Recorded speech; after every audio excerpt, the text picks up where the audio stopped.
राधे राधे।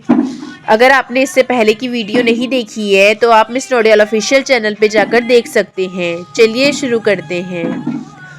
माता ने कहा, तुम मेरे पुत्र नहीं हो और महाराज दशरथ तुम्हारे पिता नहीं हैं। तुम्हारे पिता और माता तो सीता राम है। तुम्हारी माँ सीता है और पिता राम है। जहाँ सूर्य होता है वहाँ ही दिवस होता है। जैसे फिर जहाँ राम है वहाँ ही अयोध्या है। यदि सीता राम वन में जा रहे हैं तो अयोध्या में तुम्हारा कोई काम नहीं है। वैसे तो तुम जानते ही हो राम का वनवास क्यों हुआ है। लक्ष्मण जी ने कहा, नहीं। सुमित्रा जी ने कहा, तुम्हारे कारण, केवल तुम्हारे कारण राम का वनवास हुआ है। लक्ष्मण जी ने कहा, मैं समझा नहीं माँ। सुमित्रा ने कहा, रात्रि में सब थके हुए थे इसीलिए सब सो गए। कुछ तो थके होने की वजह से सो गए और कुछ लोग देवताओं की माया से सो गए। जब आधी रात बीत गई तब राम जी ने सुमंत जी को जगाया। सुमंत जी से कहा, आप इस प्रकार रथ चलाओ जिससे किसी को ये पता ना चल पाए रथ किस तरफ गया है। सुमंत जी ने महाराज इस कला में परम निपुण थे, कोई भी पहचान नहीं सकता था रथ किधर गया। राम जी का आदेश पाकर सुमंत जी उसी तरफ रथ चलाया। कभी आगे बढ़ाया, कभी पीछे किया, कभी दाएं चलाया, कभी बाएं चलाया, कभी गोल घुमा दिया। इस प्रकार अनेकों प्रकार से रथ चलाकर और अंत में रथ ऊपर उठा दिया जिससे कोई यह ना समझे पाए रथ किस दिशा में गया। प्रातःकाल होने पर सभी लोग जागे। इधर उधर देखा, कहीं राम जी दिखलाई नहीं पड़े, सीता जी दिखलाई नहीं पड़ी, लक्ष्मण जी दिखलाई नहीं पड़े। रथ खोजा, रथ भी दिखलाई नहीं पड़ा। इधर उधर रथ देख रहे हैं, ना तो कहीं रथ दिखलाई पड़ा और ना ही कहीं राम जी दिखलाई पड़े। सभी को पूरा विश्वास हो गया राम जी हम सबको छोड़कर चले गए।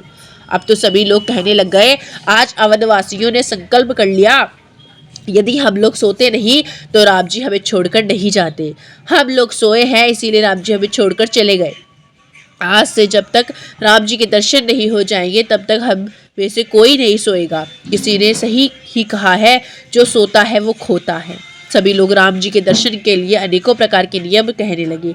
सभी राम जी के दर्शन के लिए नियमों को अपनाने लगे। इधर राम जी श्रृंगबेरपुर पहुंचे। गंगा जी को देखकर रथ रोका। सबसे पहले गंगा जी को दंडवत किया, क्योंकि राम जी गंगा जी की हर प्रकार से मंगल करती है। अनेकों प्रकार से गंगा जी की महिमा बतलाकर राम जी ने गंगा जी का स्नान किया। निषाद राज को पता चला, अनेकों प्रकार के फल फूल लेकर राम जी से मिलने के लिए आए।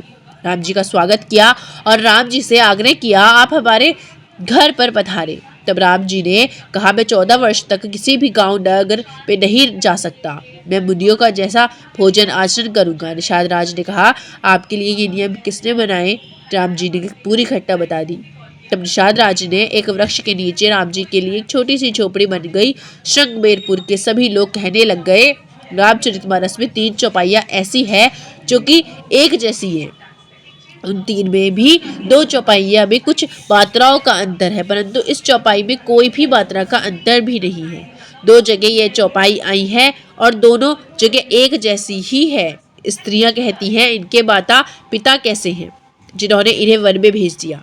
कोई कहते हैं इसमें महाराज का दोष है, कोई कहते हैं कैकेयी जी का दोष है, कोई कहते हैं भरत जी का दोष है। इस प्रकार जिसके मन में जैसा भाव आता है वो सब वैसा ही बोल रहे हैं। संध्या काल में सभी लोग राम जी को प्रणाम करके चले गए। तब राम जी ने भी संध्या की। जब किसी का यज्ञोपवीत हो जाए तब उसके बाद कभी संध्या का त्याग नहीं करना चाहिए। संध्या सभी को करनी चाहिए। राम जी ने कभी भी संध्या नहीं छोड़ी और संध्या भी समय से की। हमारे शास्त्रों में ऐसा वर्णन आता है, संध्या तो कर रहे हैं लेकिन यदि संध्या समय से नहीं करते तो फिर एक समय का भोजन नहीं करते।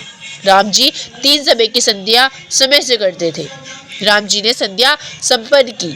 सभी लोग राम जी के लिए कंदमूल फल लेकर के आए। राम जी ने कंदमूल फल खाए। निषाद राज ने 2 कुटियां बनाई, एक बड़ी थी एक थी छोटी। राम जी कुटिया में जाकर विश्राम करने लगे। लक्ष्मण जी कुटिया के बाहर खड़े हो गए। तब निषाद राज ने कहा, आप भी जाकर विश्राम कर लो।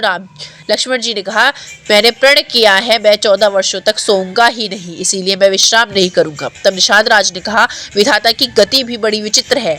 जो राम जी मखमली गद्दों पर सोने वाले थे आज उन्हें भूमि पर सोना पड़ेगा। कर्म गति बड़ी विचित्र है। कैकेयी ने कितना गलत किया। जिन राम सीता को सुख भोगने चाहते थे उन्हें कैकेयी ने सुख के अवसर पर दुख दे दिया। तब लक्ष्मण जी ने निषाद राज को लक्ष्मण गीता का उपदेश सुनाया। हमने पहले दिन भी बतलाया था रामचरितमानस में 5 गीता है।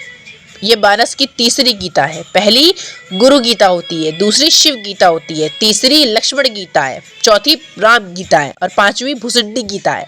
ये तीसरी गीता है। लक्ष्मण जी ने निषाद राज को उपदेश दिया।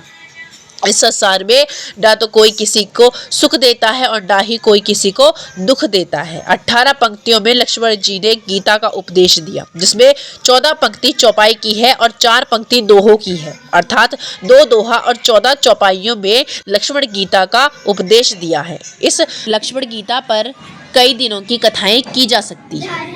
राधे राधे, जय श्रीमन नारायण, श्री समाय नमस्तुभ्यम। आप हमारे चैनल को लाइक शेयर सब्सक्राइब कर सकते हैं मिस ऑफिशियल।